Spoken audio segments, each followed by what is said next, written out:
कैसे हो दोस्तों। आई होप सब ठीक होंगे। आज हम चैप्टर नंबर फर्स्ट का पार्ट 2 कर रहे हैं। क्या चैप्टर नंबर फर्स्ट का पार्ट 2 करने जा रहे हैं। पिछले वीडियो में हमने चैप्टर नंबर फर्स्ट का पार्ट 1 किया था। इस चैप्टर में हम 2 करेंगे। चैप्टर नंबर फर्स्ट का नाम क्या है? अर्थशास्त्र और अर्थव्यवस्था।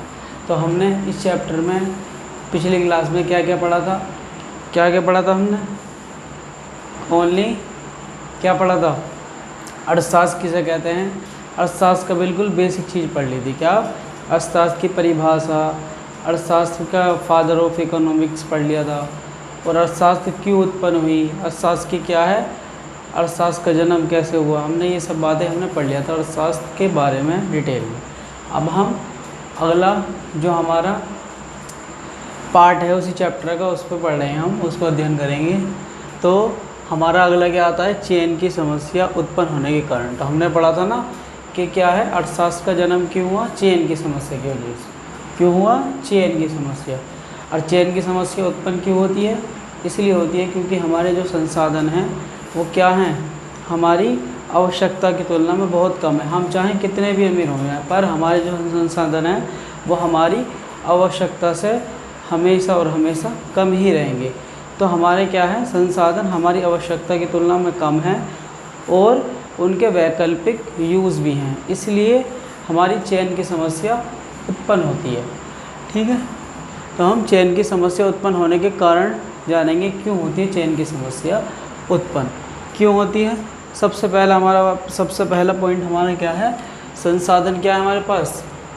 सीमित है। सीमित मतलब लिमिटेड है।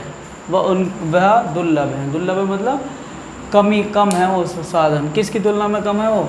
हमारी किसकी तुलना में? हमारी वांट की तुलना में। मतलब हमारे जो संसाधन हैं वो सीमित तो हैं, पर वो क्या हैं, कम भी हैं, दुर्लभ भी हैं। किसके कंपैरिजन, किसके हिसाब से? हमारी वांट के हिसाब से। हमारी वांट क्या होती है? अनलिमिटेड होती है, और हमारे संसाधन उनकी तुलना में कम होते हैं। तो दूसरा क्या है हमारा? दूसरा हमारा क्या है? संसाधन के वैकल्पिक प्रयोग। वैकल्पिक प्रयोग क्या होता है? वैकल्पिक का मैंने कल भी बताया था, अल्टरनेटिव होता है। वैकल्पिक का मतलब क्या होता है? जब किसी भी चीज़ के एक से ज़्यादा प्रयोग होते हैं, उनको हम वैकल्पिक कहते हैं। और क्या है हमारा?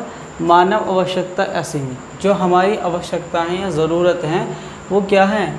असीमित है। तो इसी वजह से हमारी क्या होती है? चेन की समस्या उत्पन्न होती है।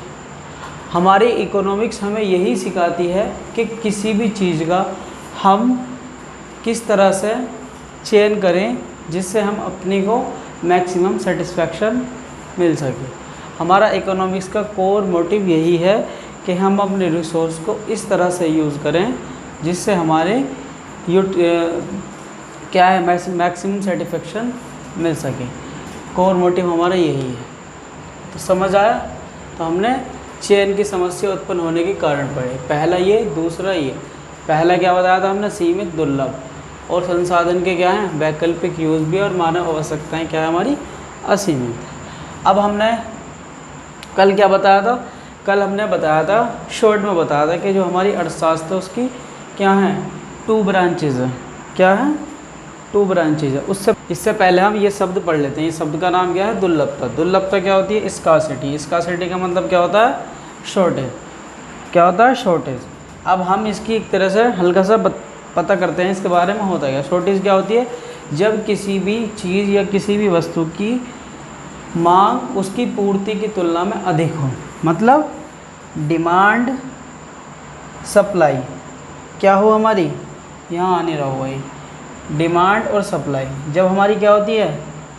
डिमांड ज़्यादा होती है तो सप्लाई हमारी कम होती है, तो उसको हम कहते हैं शॉर्टेज। जैसे हम देखते भी होंगे, हमारे पास 1000 रुपये हैं और हमारी क्या है, वो 1000 रुपये हम कम पड़ते हैं किसकी तुलना में? खर्चे की तुलना में। तो जब डिमांड ज़्यादा हो और सप्लाई कम हो तो उसको हम स्कार्सिटी या दुर्लभता कहते हैं। अब हम आते हैं किस पे? इस चीज़ पे मैंने जो बताया था कि हमारी 2 ब्रांच होती हैं अर्थशास्त्र की। पहली जो ब्रांच होती है उसको व्यष्टि अर्थशास्त्र, दूसरी जो होती है उसको समष्टि अर्थशास्त्र। उसमें मैंने बता दिया था व्यष्टि अर्थशास्त्र होता है वो क्या होता है, माइक्रो मतलब छोटे लेवल पे, मैक्रो मतलब बड़े लेवल पे। तो हमने ये बात देख ली थी, जब छोटे लेवल पे बात होती है तो वो माइक्रो, और जब बड़े लेवल पे बात होती है मैक्रो। तो हमने लास्ट पार्ट में हमने इस बात को शॉर्ट में बता दिया था, इसमें आप डिटेल में पढ़ेंगे। तो व्यष्टि अर्थशास्त्र की परिभाषा क्या है, ये व्यष्टि अर्थशास्त्र की परिभाषा, हमने अर्थशास्त्र की परिभाषा देख ली थी, और अर्थशास्त्र की 2 ब्रांच जो होती हैं उनके हम परिभाषा देखते हैं। व्यष्टि अर्थशास्त्र, व्यष्टि अर्थशास्त्र क्या होता है, व्यष्टि अर्थशास्त्र वह शाखा है जो व्यक्तिगत स्तर पर, किस लेवल पर होती है ये, व्यक्तिगत स्तर पर आर्थिक समस्याओं का अध्ययन करता है। क्या, व्यक्तिगत स्तर पर आर्थिक समस्याओं का अध्ययन करता है। अब समष्टि देख लो, समष्टि में क्या होगा, अर्थशास्त्र की वह शाखा जिसमें संपूर्ण स्तर पर आर्थिक समस्याओं का अध्ययन किया जाता है। संपूर्ण मतलब देश लेवल पे या किसी अर्थव्यवस्था पर, और संपूर्ण स्तर लेवल पे क्या करा जाता है, आर्थिक समस्या। अब संपूर्ण देश लेवल पे कौन सी आर्थिक समस्या आ जाती है, बेरोजगारी हो गई, महंगाई हो गई, महंगाई को इन्फ्लेशन कहते हैं, मुद्रास्फीति, मुद्रास्फीति। तो 2 चीज़ हम बोलते हैं। अब ये इनकी परिभाषा तो समझ आ गई, क्या हमने परिभाषा तो पढ़ ली, व्यष्टि अर्थशास्त्र और समष्टि अर्थशास्त्र। अब यहाँ पे एक चीज़ हो रही है, ये मैंने अंडरलाइन सा कर लिया है, इसका नाम क्या है, आर्थिक समस्या बराबर चयन की समस्या। मतलब हमारी जो आर्थिक समस्या उत्पन्न होती है वो चयन की समस्या की वजह से होती है। क्या, आर्थिक समस्या चयन की समस्या की वजह से उत्पन्न होती है। तो हम चयन की समस्या किस वजह से उत्पन्न होती है, मैंने आपको बता दिया किस वजह से होती है, क्योंकि हमारे संसाधन क्या हैं, दुर्लभ हैं और उनके वैकल्पिक यूज है। इसलिए हमें उन संसाधनों का क्या है, इस तरह से चॉइस करते हैं जिससे कि हमारे मैक्सिमम सेटिस्फेक्शन मिल सके। तो चयन की समस्या को ही हम आर्थिक समस्या कहते हैं, मतलब चयन की समस्या का दूसरा नाम आर्थिक समस्या। अब हम आते हैं व्यष्टि व समष्टि अर्थशास्त्र में अंतर। क्या, व्यष्टि और समष्टि अर्थशास्त्र में अंतर। अब इन दोनों में हम अंतर कर लेते हैं। तो हमारा ये 3 कॉलम है। पहला क्या है, हम अंतर किस आधार पर कर रहे हैं, किस बेस पर कर रहे हैं। दूसरा क्या है, माइक्रो मैक्रो। तो परिभाषा में तो यही इसकी जगह यहाँ आ जाएगी, डैश छोड़ रखा है, ये परिभाषा यहाँ आ जाएगी, ये समष्टि में ये परिभाषा हमारी यहाँ चली जाएगी। ठीक है। अब क्या है हमारा, हम किस इनका मैक्रो का क्या है, लक्ष्य के आधार पर देखते हैं। क्या है, लक्ष्य के आधार पर। इसका क्या लक्ष्य होता है, व्यक्तिगत फर्म में उत्पाद की कीमत व निर्धारण। मतलब ये मेनली हमारा किससे रिलेटेड होती है, किसी भी वस्तु की कीमत व उत्पादन से रिलेटेड होती है। मतलब हम इसमें क्या पढ़ेंगे, माइक्रो में हमेशा हमारा ज़्यादातर पाला किससे पड़ेगा, कीमत और उत्पादन से। मतलब हम ज़्यादातर कीमत, किसी वस्तु की कीमत, उत्पादन, कितना उत्पादन कर रहा है, उत्पादन के और कीमत के बारे में ये पूरा इसमें किताब में इसी के आसपास चल घूमेगी ये पूरी किताब। और मैक्रो क्या होती है हमारी, वो बड़े लेवल पर होती है। मतलब हमारा क्या होगा, मैक्रो लेवल मतलब बड़े लेवल। तो हमारा जितनी भी चीज़ें होंगी राष्ट्रीय आय बड़े लेवल पर होंगी। क्या, एग्रीगेट। ए का मतलब यहाँ क्या होता है, एग्रीगेट। एग्रीगेट का मतलब होता है, क्या होता है, सम। ठीक है, संपूर्ण या सम। तो हमारी इसमें किसमें बात घूमेगी, राष्ट्रीय आय व रोजगार का निर्धारण। रोजगार क्या है, एक बड़ा लेवल है। रोजगार क्या है, एक बड़ा लेवल है। तो इसमें हमारा इसके हमारे इधर गिधर बात चलेगी। तो समझ आया इसका लक्ष्य क्या होता है। इसका लक्ष्य क्या होता है, व्यक्तिगत फर्म में उत्पादन व कीमत के निर्धारण से संबंधित। मतलब ये हमारी मैक्रो किससे संबंधित है, कीमत व उत्पादन से संबंधित। किस लेवल पे, व्यक्तिगत लेवल पे। ये किससे संबंधित है, राष्ट्रीय आय व रोजगार से। अब हम चलते हैं तीसरा, इसमें हम क्या है, मान्यता लेके चलते हैं। क्या मान्यता लेके चलते हैं, जब हम इसका अध्ययन करते हैं, फिर इसका जब हम अध्ययन करते हैं तो समष्टि चर हमारे क्या होते हैं, स्थिर हो जाते हैं। अगर हम ऐसा नहीं मानेंगे तो वो चीज़ हमारी क्या होगी, अगर हम लॉजिकली देखें तो गलत मानी जाएगी। इसलिए हम क्या एक अजम्पशन लेके चलते हैं। जब हम क्या पढ़ते हैं, माइक्रो, क्या अजम्पशन लेके चलते हैं, जब हम ये पढ़ते हैं तो इसके चर स्थिर हो जाते हैं, और जब ये पढ़ते हैं तो इसके चर स्थिर कर देते हैं। क्या, चर स्थिर कर देते हैं। व्यक्तिगत व्यष्टि चर स्थिर रहते हैं, और इसमें क्या होता है, समष्टि चर स्थिर होते हैं। समझ आया। अब क्या है, व्यष्टि चर स्थिर रहते हैं और समष्टि चर स्थिर रहते हैं। अब आ गया हमारा अन्य नाम। इसका दूसरा नाम क्या है, कीमत सिद्धांत भी कहते हैं। क्यों कहते हैं इसे कीमत सिद्धांत? क्योंकि ज़्यादातर हम इसमें वस्तु की कीमत के बारे में बात करते हैं, इसलिए हम इसे कीमत सिद्धांत भी कहते हैं। इसे आय व रोजगार का सिद्धांत भी कहते हैं। क्यों? क्योंकि हम इसमें आय व रोजगार का निर्धारण ही करते हैं ज़्यादातर, आय व रोजगार का। हम इस पूरे किताब में इसी के बारे में बात करते हैं, राष्ट्रीय आय, रोजगार, बस। और हमारे इसके उदाहरण क्या है, व्यक्तिगत आय, एक उपभोक्ता, एक फर्म, वस्तु की कीमत, बेरोजगारी, मुद्रास्फीति, इसको महंगाई भी कहते हैं, राष्ट्रीय आय, बैंकिंग। इसके हमारे ये उदाहरण हैं। अगर कोई इस मैक्रो के उदाहरण पूछे तो व्यक्तिगत आय, एक उपभोक्ता, एक फर्म, वस्तु की कीमत, ठीक है। और इसके उदाहरण क्या हमारे, बेरोजगारी, मुद्रास्फीति, राष्ट्रीय आय और बैंकिंग। ये सब हमारे बड़े लेवल पर होते हैं और ये इसके उदाहरण। तो ये हमारे क्या हैं, बेस पे आधार पर है। और ये आता है क्वेश्चन समष्टि और व्यष्टि स्थान में किस में आता है, अंतर में आता है। कभी अंतर में पूछे इस तरह से अगर तुम बेस के आधार पर लिखोगे थोड़े अच्छे मार्क्स मिलेंगे। ओके, तो ये हमने ये पढ़ा। तो हमारा अगला टॉपिक क्या है, अगला टॉपिक क्या है, वास्तविक अर्थशास्त्र व आदर्श अर्थशास्त्र में अंतर। पिछले टॉपिक में हमने यही पढ़ा था। अगला टॉपिक हमारा यह है, वास्तविक अर्थशास्त्र व आदर्श अर्थशास्त्र। तो क्या है वास्तविक अर्थशास्त्र और आदर्श अर्थशास्त्र। वास्तविक का मतलब तो ये हमें वर्ड से पता लग रहा है, जो वास्तव में चल रहा है उसको कहते हैं आदर्श। क्या होता है, वास्तव में चल रहा है उसको वास्तविक। आदर्श क्या होता है, जो हम चाहते हैं, क्या, जो हम चाहते हैं फ्यूचर में। ओके, तो हमें वर्ड से ही पता लग जाता है। वास्तविक अर्थशास्त्र वो होता है जो एक्चुअल में चल रहा है, जो रियल में चल रहा है, जो वर्तमान में चल रहा है। और आदर्श क्या होता है, जो हम चाहते हैं। तो हमारा वास्तविक अर्थशास्त्र व आदर्श अर्थशास्त्र में अंतर है, वो हम बारी बारी से पढ़ते हैं और उसको समझाते हैं।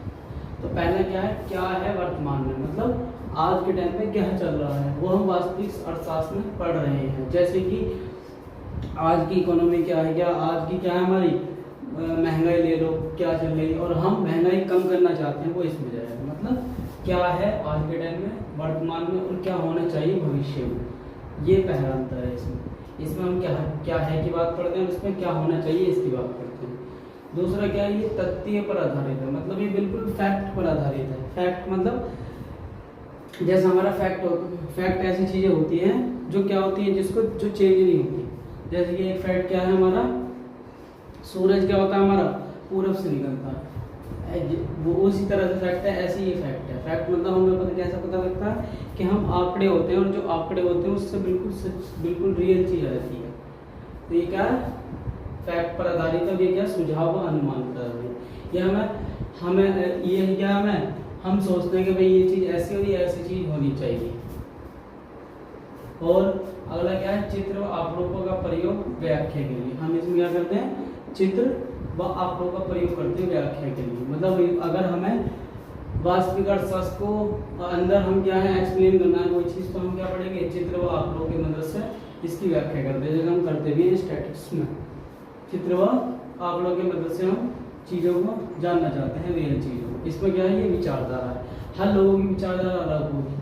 कोई भी विषय ले लो, हर लोगों की विचारधारा अलग होगी। एजुकेशन ही ले लो, कोई कुछ सोचता है एजुकेशन के बारे में, कोई कुछ सोचता है।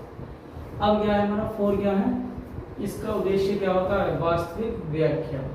ये क्या है, ये जो वास्तविक क्या करती है, व्याख्या करती है। वास्तविक, ये वास्तविक है, क्या होता है, ये वास्तविक व्याख्या करती है। वास्तविक मतलब सच वाली व्याख्या करती है।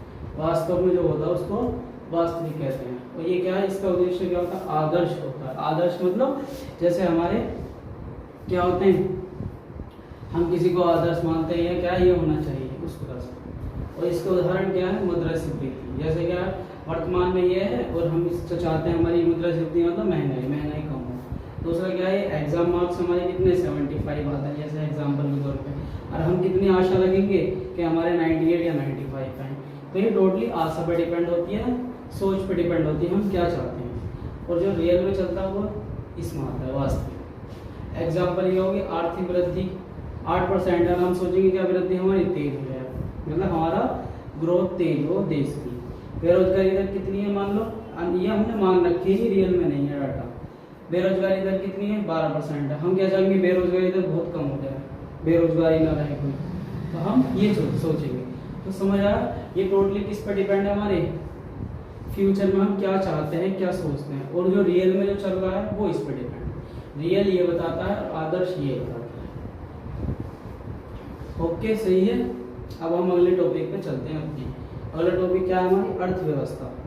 अर्थव्यवस्था क्या होती है, इसके अर्थ पे हमारे जाए, अर्थव्यवस्था मतलब पैसे की व्यवस्था करना। अब पैसे की व्यवस्था कब होती है, जब हम क्या करते हैं, कोई काम करते हैं, ठीक है, तो अर्थव्यवस्था। अब क्या है इसका हम अर्थ देखें। अर्थव्यवस्था क्या होती है, वह आर्थिक संगठन जहां लोग आर्थिक क्रियाएं करके जीविका प्राप्त करते हैं, ठीक है, मतलब काम करके अपनी रोजी रोटी चलाते हैं, उसको क्या कहते हैं, अर्थव्यवस्था। अर्थव्यवस्था का अर्थ क्षेत्र से भी होता है, कभी कभी क्या होता है, क्षेत्र से। जैसे हम कहते हैं भारतीय अर्थव्यवस्था, अमेरिका अर्थव्यवस्था, यूरोप की अर्थव्यवस्था, यूरोप में जितने भी देश है उसकी अर्थव्यवस्था बोलते हैं हम। ओके, तो हमारी अर्थव्यवस्था हुई। अब हमारी जो अर्थव्यवस्था होती है वो दो तरीके की होती है, बंद और खुली। बंद क्या होती है, जब हम कोई भी देश से, अपने देश के अलावा दूसरे देशों से कोई संबंध नहीं रखता, तो उसको बंद अर्थव्यवस्था कहते हैं। जैसे कि हमारे इंडिया ने 1990 तक रखी थी। 1990 के बाद हम क्या लाए थे, सुधार लाए थे, जिसे आर्थिक सुधार कहते हैं। 1991 के बाद हमारी जो अर्थव्यवस्था है वो पूरी तरीके से खोल दी गई थी विदेशों के लिए। क्यों नहीं खोली थी, हमने बंद क्यों कर रखी थी, कि हमारी सोच थी, क्या सोच थी हमारी, कि अगर हम दोबारा फोन उनको बुला लेंगे कभी वो जैसे अंग्रेजों की तरह दोबारा हमें गुलाम ना बुला लें। हमारी इस सोच के हिसाब से हम बंद रखते थे। और खुली जब हमारा क्या है, हमें क्या है, हम बहुत परेशानी में जाने लगे, तो हमने इन्वेस्ट करने के लिए अर्थव्यवस्था को खोली, और अर्थव्यवस्था खोलने के बहुत फायदे भी हुए हमें। तो इतनी बात समझ में आ गई। अर्थव्यवस्था भी दो तरह की होती है, ये हमने डेफिनेशन पढ़ ली। अब हम अर्थव्यवस्था के प्रकार पढ़ते हैं। अर्थव्यवस्था कितने प्रकार की होती है, केंद्रीकृत, बाजार, मिश्रित। कितने तरह की होती है, 3 तरह की। अर्थव्यवस्था के प्रकार 3 तरह के होते हैं, केंद्रीकृत, बाजार, मिश्रित। इसको नेक्स्ट चैप्टर में थोड़ा डिटेल में बताया, यहाँ खाली हम किस में पढ़ेंगे, थोड़ा इसका इंट्रोडक्शन टाइप से पढ़ रहे हैं हम। क्या इंट्रोडक्शन टाइप से पढ़ रहे हैं, जो चैप्टर नंबर हमारा 2 है उसमें डिटेल में बता रखा है कि क्या है ये, कि क्या उत्पादन करें, कैसे करें, वो सब इसमें बता रखा है। तो हम खाली यहाँ शॉर्ट में पढ़ेंगे। केंद्रीकृत अर्थव्यवस्था क्या होती है, जो पूरी तरीके से गवर्नमेंट के द्वारा रन की जाती है। कौन सी, जो पूरी तरीके से गवर्नमेंट द्वारा रन की जाती है। कोई भी निर्णय लेना है, कोई भी निर्णय लेता है वो कौन लेता है, गवर्नमेंट लेती है। क्या, कैसे और क्या उत्पादन करें, ये सारे निर्णय कौन लेगा, गवर्नमेंट लेगी। और हमारी बाजार जो होती है, बाजार या मुक्त, मुक्त मतलब फ्री, क्या होती है, फ्री, मतलब डिसीजन लेने में क्या है, उत्पादक कौन है, उत्पादक जो है वो क्या है, फ्री है, मतलब किसी पर दबाव नहीं है, वो क्या उत्पादन करें, कैसे करें, वो जो भी डिसीजन लेंगे वो किसी पे डिपेंड नहीं है, फ्री है। मतलब वो डिसीजन किसके हिसाब से लेंगे, मांग और पूर्ति के हिसाब से। किसी चीज की क्या है, मांग ज्यादा है तो वो उत्पादन क्या करेंगे, ज्यादा करेंगे। अगर मांग कम है तो वो कम करेंगे।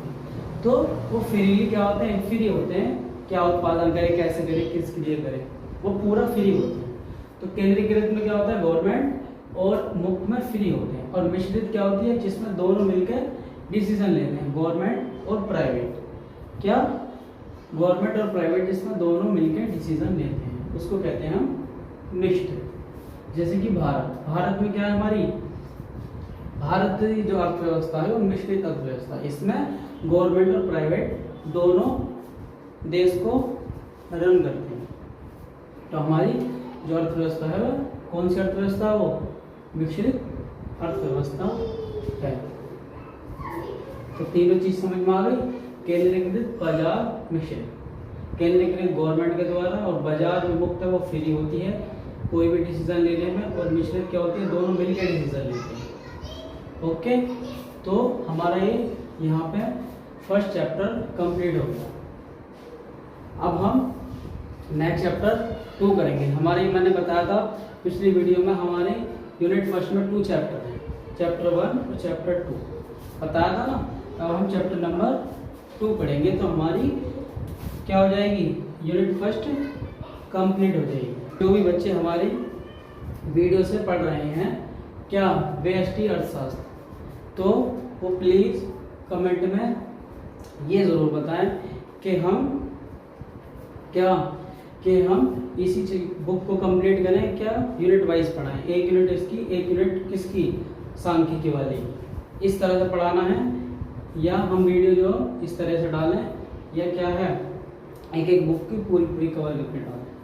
अगर हमारी वीडियो अच्छी लग रही है तो लाइक करें, सब्सक्राइब, चैनल को सब्सक्राइब करें और वीडियो को शेयर करें। Thank you all of you.